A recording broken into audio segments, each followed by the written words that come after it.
And the first thing I do is need the jack and support the vehicle and remove the front wheel. I've got most of the lug nuts loosened, so that's what I'm going to do now is lift the vehicle.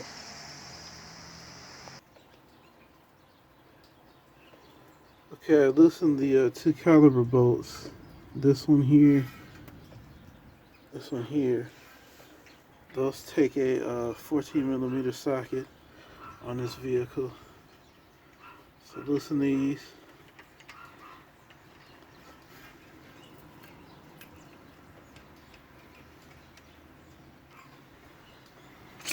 Also take a screwdriver or a crowbar, stick it in the hole,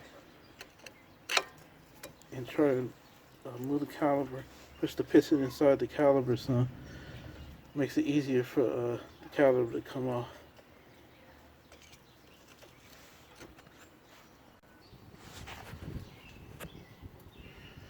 Okay, with the caliper removed, next I'm going to remove the brake pads. These two of the brake pads, and use one of the brake pads and set it in position here, and then use a C-clamp and compress the caliper piston in, closing it like this.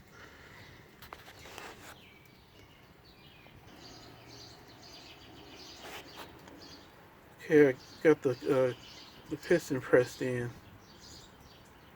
It was a little tough to get in there, so I think they might have to replace this caliper pretty soon. But next I'm gonna remove these guide bolts. If I can take it off without taking the boot off. And I have to lubricate these with brake lubricant.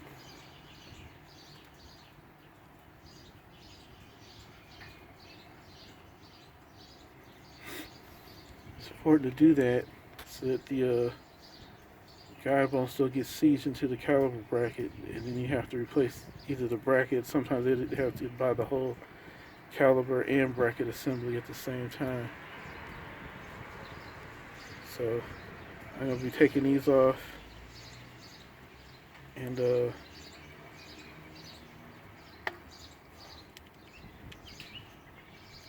lubricating these.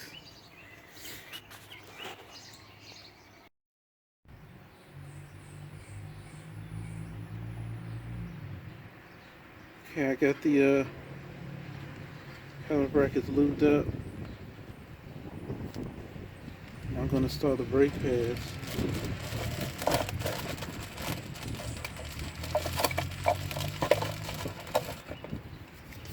See if I can do this with one hand.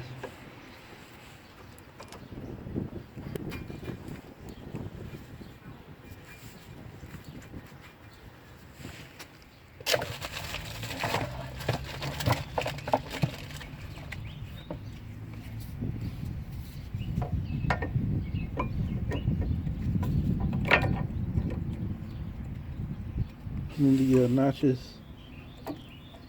in position like so.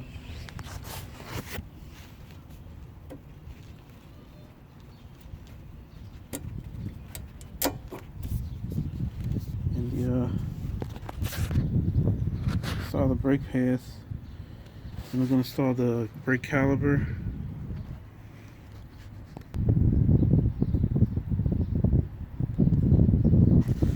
Okay, got the brake caliper installed.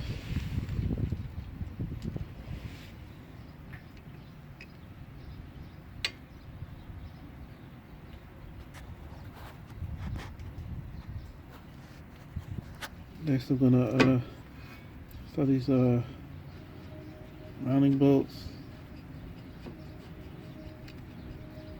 Tighten these down. Again, these bolts take a 14 millimeter socket or wrench to tighten and remove them.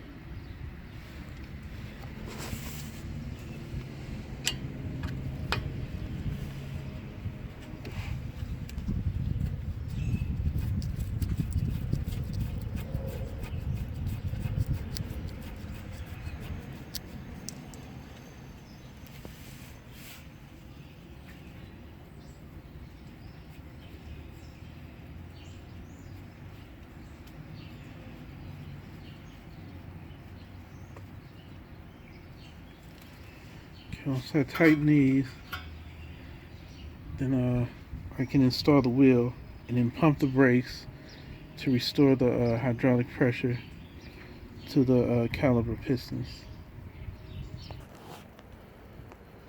So I got the wheel installed and lowered everything to the ground.